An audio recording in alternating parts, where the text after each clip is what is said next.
What's up everyone, I'm CallumOnToast, and in today's video I'm going to be showcasing some battles in the Open Great League featuring a triple buffed, triple Centipede theme team, including my level 51 best buddy boosted 100% IV Sizzlipede, which gets to 1200 CP on the dot. Now obviously we just had an event where this thing was spawning in the wild for the very first time, and it was absolutely everywhere, so it was really easy to grind XL candies for, but I actually already had this Pokemon fully maxed out shortly after the bug out event that we had earlier this year, where it made its debut, but of course back then it was only spawning from lures. Now I thought it makes sense to take another look at this Pokemon since it was such a common spawn, and as well this Pokemon and the rest of the team got buffs this season. Now technically all three Pokemon received 2 buffs, all having access to Bug Bite. However, I opted for Poison Sting on the Sizzlipede and Ember on the Sizzlipede and Centiscorch. Now this should be super clear, but this is not a viable team. It really struggles against the current meta, and I'll be honest, despite the fact that the backline only takes neutral damage from fire, it was pretty much impossible to beat fire types with this team, which isn't really ideal since fire types seem to be super common right now, and I saw a fire type on literally 2/3 of the team that I faced whilst running this triple Centipede team. Now obviously fire types being common is actually kind of cool because historically in Pokemon Go, the fire typing has always been difficult to run, having lots of weaknesses, water types being really strong, but when so many of the theme teams that I've run this season have struggled against fire, it has been a real pain. But speaking of fire, that brings us into today's video sponsor, G Fuel, who have a fire competition that I can't wait to tell you about. G Fuel is hosting the Vault Challenge, a sweepstakes where you can win one of 3 awesome prizes, which I'll get onto in a minute. But the unique thing about this challenge is that whoever wins, the content creator that referred them will also win the same prize, which means if one of you guys end up winning, I will also end up winning, which I think is obviously really awesome. I've never heard of a company doing something like this before, and it's an awesome way to give back to the community as well as the content creators that help build those communities. But anyways, what are the prizes and how do you enter the competition? Well, there are 3 big prizes, the first being 2 all expense paid for tickets to TwitchCon, which is going to be in San Diego from October the 17th until October the 19th. You can also win a complete gaming room makeover, and you can also win a year's supply of G Fuel. Now there are 2 ways to enter this challenge. The first one, which you can do for free without purchasing anything, is via scanning the QR code which is on the screen right now, or clicking on the link in the description and in the pinned comment. And that's going to take you over to the vault where you can sign up for free, and then when it asks for a creator code, use the code Callum in all capital letters, and that will get you 1 free entry. You'll then see a screen like this with all 3 prizes, but in order to win, you'll have to collect all 4 puzzle pieces for that prize. The first puzzle piece, as I mentioned, will be free by using my creator code, and you can collect more puzzle pieces simply by ordering any G Fuel tubs. Now speaking of the energy tubs, right now you can actually get an extra 30% off all watermelon flavored tubs, as yesterday in the US was National Watermelon Day.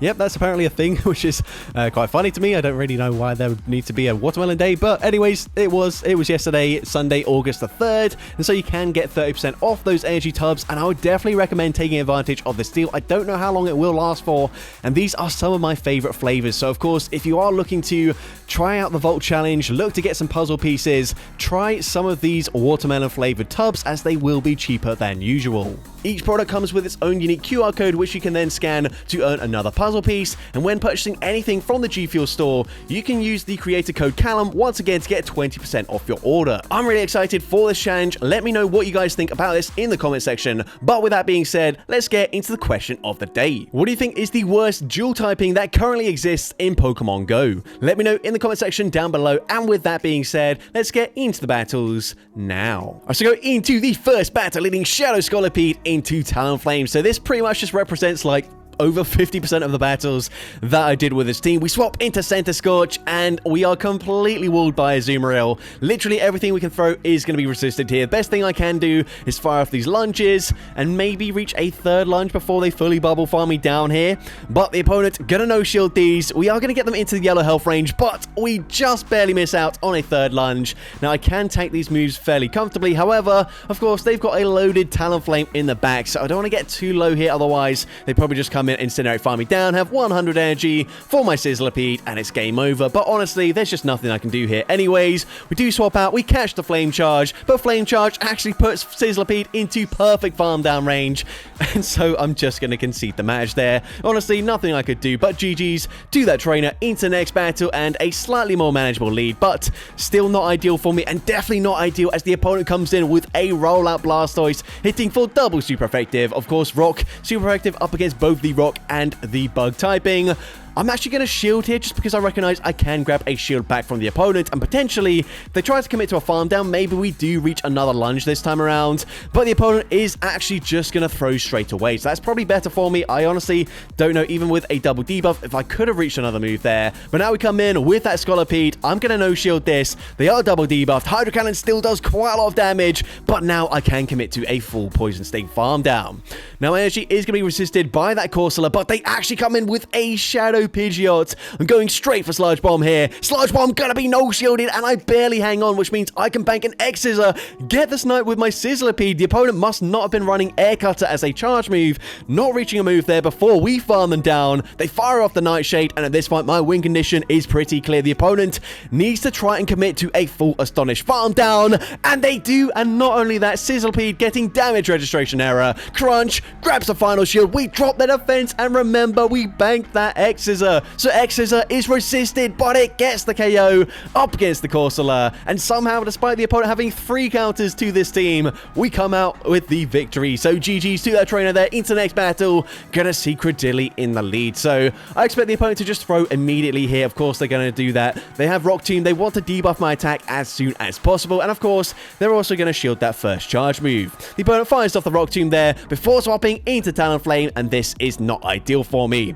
Now, I'm gonna fire off the Sludge Bomb here. This is going to be debuffed, however, it's still going to be the hardest hitting move on my team, and again, I'm going to swap out just before they fully farm me down, come in with the Centiscorch, just fully sacrifice it there. Honestly, I don't know why I did that. I should have come in with a Sizzlipede if I was planning on sacrificing a Pokemon. However, now we come in with the Sizzlipede. We are really up against it right now as they fire off the fly before swapping out into a Dusclops. Now, I should be able to tank a single Shadow Punch, but it's going to do quite a lot of damage there. Sizzlipede, not the bulkiest Pokemon ever. We're going to fire off the Crunch. Crunch is going to grab the final shield. So at this point, I can swap out, catch the charge move here, and remember, they don't have much fast move pressure with that Credilli in the back, so I'm going to go for one Ember, fire off the Crunch, but unfortunately this Hex puts me so low, and Crunch does actually put them into farm down range, but we don't get that Ember farm down there, and unfortunately Talonflame taking me out with an Incinerate, and I do lose that game. But GG's top on there into next battle. We're going to see Greninja in the lead. And of course, we are going to have to shield here. I cannot let Greninja see my backline, at least not with a significant, not without a significant energy advantage where I can fire off a lunge. But anyways, at this point, I probably can live this as the opponent is going to go for a Night Slash. Honestly, that does more damage than I was expecting, but I will be able to fire off a second X-Scissor. X-Scissor going to be no-shielded. They come in with a Morpeko, and I'm going to respond with my Centiscorch. So I'm going to shield this first charge move here as the opponent is going to bait with a Psychic Fangs, which is definitely frustrating for me, but I can now overfarm here, fire off the lunge just before they do reach a potential Aura Wheel. Lunge going to be shielded by the opponent. And at this point, of course, we're going to go down to whatever they throw. They fire off the Aura Wheel, getting that one shot there. But we can come in with a Sizzlipede. If I'm able to make a catch here, depending on what they've got in the back, we might have the potential to win this game. So I'm able to swap out, catch the next Aura Wheel. I'm going to go for that Ember farm down, and let's see what their final Pokemon is. They're going to have a Fortress in the back, and they might be on Volt Switch, but it doesn't matter. Of course, I can tank a Sand Tomb here relatively comfortably. I'm actually committing to a full Ember farm down, coming out with the Bug Buzz loaded. We've got 100 energy. I'm not even going to hit a bubble. Sizzlipede able to take out the Morpeko there, and I'm able to take that game. So, GG's top in there into next battle. We're going to see a Jellicent in the lead. So, of course, this thing just completely walls my team here. I do have Crunch for coverage on my Sizzlipede and my Centiscorch. However, of course, I'm going to take super effective damage from the Surf. So, I'm just going to stay in initially. Fire from X's, I grab a shield from the opponent, which is very surprising. And at this point, I think I'm just going to let the Sizzlipede go down. They do bait with a Surf, which does allow me to reach a Sludge Bomb. However, I'm still going to need a Crunch to get the KO anyway, so that doesn't really help me out that much. And what it does do is actually allow the opponent to get slightly more more energy before we come in with the Center Scorch. So now I'm going to be forced to throw a Crunch straight away here, throwing on CMP. Crunch is going to grab the final shield from the opponent. The opponent is definitely protecting their backline right now, so I'm actually going to shield this. I don't really know why, because they will now outpace me anyways. I was thinking maybe I would tank this anyways. So the opponent fires off the Surf, but nope, that does get the KO there. I think actually I shielded just because the Surf previously probably wouldn't quite get the KO there, and that would allow them to farm me down, come out with more energy. But now we're going to swap, catch the charge move onto my Sizzlipede, and once again, can Sizzlipede end up sweeping this game? Is looking very unlikely as they come in with a Diggersby. We go for Bug Buzz. We do actually drop the defense there, which is very nice. But honestly, from this range, Scorching Sands probably does get the KO there. Scorching Sands is unfortunately enough to take out the Sizzlipede, and I do end up losing that game. But GG's up on there into the next battle. We're going to see Dedenne in the lead. So a good lead matchup for me. The opponent's going to save swap into a Shadow Ferrothorn, which is perfectly fine with me. I'm going to no-shield this as the opponent is going to go for a Flash Cannon. That is resisted damage. However, it does a decent amount of damage there. But they're now going to come in with a Dust Noir. So I'm going to go for a Crunch. Crunch is going to be no-shielded by the opponent. And at this point, surely this game is wrapped up. All we need to do is save our shields for our Sizzlipede up against that Dedenne, and I should be fine. We're going to swap back into Sizzlipede here. I'm actually going to bait because they're going to go for a Parabolic Charge, boost up that defense. They're definitely going to shield that first charge move.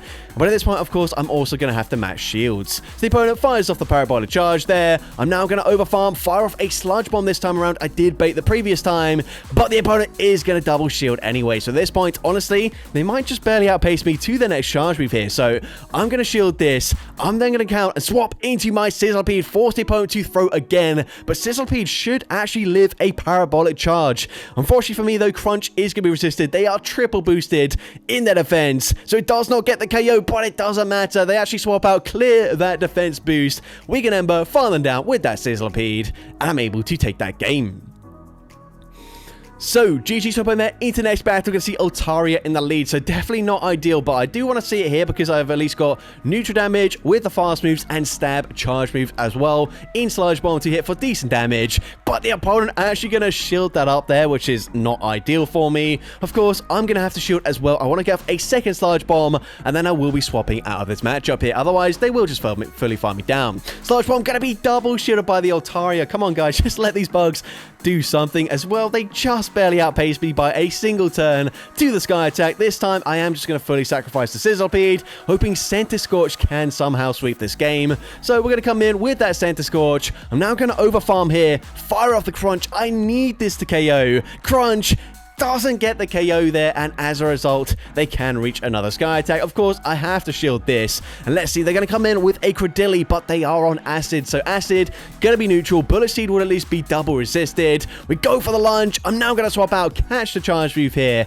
and I have put them into range where hopefully I can just Ember farm them down, but honestly, even if I get the farm down, I'm going to be so low that Altaria can actually come back in. Dragon Breath, farm down the Center Scorch, and unfortunately, I do lose that game. But GG's up on there into the next battle. You can see a Chestnut in the lead. So when you see Chestnut in the lead these days, you're just going to assume that it's going to be the the no bonfire head team that Jamie Finn has promoted many times on his channel. And recently, Yonkers also tried out the team here with double Incinerate users in the back. In which case, oh man, just let me do something with these bug types. Double shooting with their hardest counters to my team is not ideal for me. But we're going to shoot out the Blast Burn there. I'm hoping Crunch will get the KO from this range. I need it to get the KO, but it barely does not knock out the Typhlosion there. And unfortunately, I think this is just going to be another game where we end up losing and there's nothing we can do about it. We're going to come in with the Sizzlipede. I'm expecting like a Talonflame in the back, but the opponent, actually, no, never mind. It's going to be a Shadow Drapion. What am I talking about there? Of course, this is, yeah. Sorry, it's Dan Ottawa who's done the double Incinerate team with, I think, actually Lurantis in the lead instead of the Chestnut. But either way, it is going to be a Shadow Drapion. I can swap out, catch the charge move there. The opponent comes back in with the Chestnut. I can resist everything unless it's a Thunder Punch. But Superpower honestly does big damage, and I need to throw straight away here as they did overfarm considerably. Bug Buzz gets the KO there, but unfortunately, I'm not going to reach a second Bug Buzz. It is 60 energy, and unfortunately, Arcutel takes out the Sizzlipede. And unfortunately, I do lose that game. But GG's up on there into the next battle. Going to see a Azumarill in the lead. So finally a good matchup for us in the lead here. Well, I mean, Chestnut was also good, but I already knew they were going to have a really strong answer in their Typhlosion in the back. So I'm able to connect, but they swap. They swap into Talonflame here. And yeah, there's not a lot we can do here. We can fire off the Crunch. At least I did swap out slightly earlier than them, so I do get off the move first. But the opponent is going to farm up to 80 energy, fire off a charge attack, Flame Charge, get the KO there, boost up their attack as well, which is definitely not ideal for me because I'm going to take neutral damage on my Centiscorch, but these boosted Incinerates, they are going to chunk, but they are massively over-farming here, allowing me to reach a lunge, debuffing their attack, and they actually just let the Talonflame go down, which is absolutely huge for me. Again, as well, they're going to come in with Azumarill, fire off a resisted Ice Beam. That's fine with me. I'm now going to swap into my Sizzlipede here. And I'm going to go straight for an X-Scissor. X-Scissor is going to grab a shield from the opponent. We can fire off a second X-Scissor straight away before they do throw their own charge move here. And that is going to get them fairly low. But I've got two shields here. I might as well start using them. What I don't want to do is put my Centiscorch into range where a single bubble from that Azu does get the KO there. So we're going to double shield. I'm now going to swap out as the opponent swaps back into Azu. And as a result, the opponent has to throw a charge move here. They're committing to the farm down, but it's going to be too little too late for them. As the opponent actually debuffed their attack there, I can actually get the Ember farm down, and I'm able to take that game.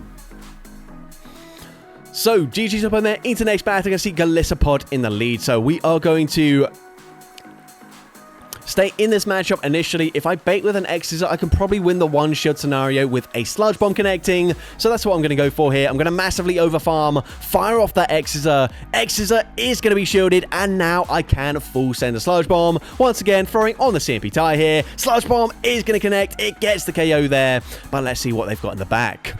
The opponent's going to come in with a Mud Slap Gastrodon, so not really ideal for me, as my entire team only has resisted fast move pressure, but we fire off the X-Scissor, it does connect. I'm now swapping into my Sizzlipede, and at this point, I'm going to no-shield this. The opponent baits with a Body Slam. Sizzlipede might be able to hang on and live another Body Slam from this range. I'm not going to commit my final shield. And we're also able to reach a Crunch, which is huge for me. Crunch is going to connect. It gets the KO, but they've got a Clodsire in the back. If they've got Stone Edge, I don't think there's anything I can do to win this game. And they do throw after 7 Poison Stings. The opponent is on Stone Edge. I can try and make a catch here, but I honestly need them to get debuffed by this Crunch on the first time, and they don't get debuffed. I'm now going to swap out, try to catch the move, but the opponent does not throw, instead committing to a full farm down. Really smart play on the opponent's end there. And unfortunately, we're going to come in and see a Stone Edge as we come in with our Centiscorch. But no, the opponent goes for an Earthquake for some reason. I don't really understand why. But now this gives us a lifeline. Crunch also does not get the KO there, though. So even though the opponent goes for the wrong move, we still end up losing. Clodsire just too bulky. If I did get a single Crunch debuff there, I actually could have won that game, but unfortunately was not able to do so. But into the next battle, I'm going to see a Primeape in the lead. So, of course, I'm double resisting the Karate Chop damage, but they will outpace me just slightly to those charge moves, and X-Scissor is going to be resisted, but I'm going to fire off the first one anyways, looking for a shield there, and now I will full send a Sludge Bomb. I overfarm there. I didn't want to throw it on CMP, but the opponent does actually overfarm and throw it on CMP anyways, which unfortunately Shadow Sizzlipede is going to lose. So I'm actually going to undercharge this. They are going to shield that up there, and again, they're going to throw on CMP, so not ideal for me, but I'm going to let the Sizzlipede go down here. I'm going to come in with my Centiscorch. They are now 3 stages boosted. I'm going to have to shield this up, otherwise it will very nearly take me out. But they go for an Ice Punch there for some reason. I honestly do not understand that play whatsoever. But they're going to come in with a Greninja. We can go for the lunge here. Lunge going to hit for super effective damage. It gets the KO, but again, they're going to have a Clodsire in the back. So at this point, I'm going to swap out. I try to catch a Stone Edge if they were running it, but the opponent overfarms massively once again, and again, they go for an Earthquake. Potentially this time, though, they might just not be running Stone Edge. They might have Sludge Bomb as their other charge move, in which case Crunch gets the debuff this time around. We've got the Crunch loaded, and because of that defense debuff, Crunch gets the KO up against that Clodsire, and I'm able to take that game. So, GG's up on there into possibly the final battle of this video, leading into a Toedscrawl. I'm going to swap into my Centiscorch, and again, unfortunately met with a Typhlosion. I'm going to no-shield the Thunder Punch here, and now I'm going to go for a Crunch. I realize that this is my only win condition, really, is to have a Crunch no-shielded, but they're going to shield that up. Of course they are. basically every time I saw a fire type, they would shield it anyway, so not ideal for me. We're going to come in with the Sizzlipede, and I'm probably going to have to shield one of these charge moves here. They're going to go for a Thunder Punch. They will outpace me to the next charge move, but this should just be another Thunder Punch. So at this point, I'm hoping the opponent will just let the Typhlosion go down. Please just no shield this. Crunch coming through, does get the KO there. They come back in with the Toedscruel. I'm going to swap into my Sizzlipede, and I can fire off an X-Scissor. Of course, X-Scissor is going to hit for super effective damage. It does grab the final shield from the opponent. Of course, I'm going to have to shield this. The opponent goes for an Acid Spray there, which is not ideal for me, but potentially, depending on what they've got in the back, we still have some play. X-Scissor gets the KO, but they have a Shadow for Alligator in the back, and because of the Acid Spray, they're able to Shadow Claw, farm me down, coming out with a charge move loaded. Hydro Cannon takes out the Sizzlipede, and unfortunately, I do lose that final game. So that's going to be it for today's video. If you did enjoy it, please make sure you leave a like, leave a comment letting me know, and as well, don't forget to respond to the question of the day if you haven't done so already. And if you want to see more content like this in the future, make sure you hit that subscribe button and turn on post notifications. That way, you'll be notified whenever I upload a new video. Now, if you want to take your support to the next level, you can become a channel member with perks including early access to new videos, shoutouts at the end of each video, custom loyalty badges, and custom emojis to use in the comments of every video. I want to say a massive thank you to everyone that has become a channel member already. Your support is greatly appreciated. And with that being said, thank you so much for watching today's video, and I hope you have a great rest of your day.